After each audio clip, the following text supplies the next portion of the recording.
మన చీరాల మన కరణం ఫ్యాన్ గుర్తుకు ఓటు వేద్దాం, రణం వెంకటేష్ బాబుని గెలిపిద్దాం.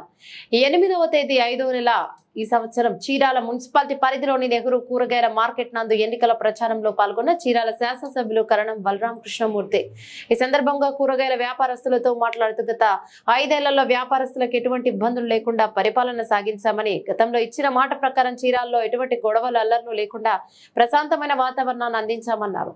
మే 13న జరిగే సార్వత్రిక ఎన్నికల్లో వైఎస్ఆర్ కాంగ్రెస్ పార్టీ అభ్యర్థి కరణం వెంకటేష్ బాబు గారికి ఫ్యాన్ గుర్తుపై అమూల్యమైన ఓటేసి గెలిపించాలని కోరారు. అలానే బాపట్ల పార్లమెంట్ అభ్యర్థి నందిగం సురేష్ గారిని కూడా గెలిపించాలని ఆయన వ్యాపారస్తులను కోరారు. ఈ కార్యక్రమంలో municipal chairman Janjanam Srinivasarao, town అధ్యక్షులు Kondru Babji, vice chairman Bonigela Jayasan Babu, market president Dasari Swamulu, Dandamuri Sanjeevarao, చేపల కొట్టు సింగయ్య, బుచ్చయ్య నాయుడు, బొనిగెల డానియల్, గుంటూరు మాధవరావు, గోరి గంగాధర్, వాసమల్ల బ్రదర్స్ తదితరులు నాయకులు మరియు తదితరులు పాల్గొన్నారు.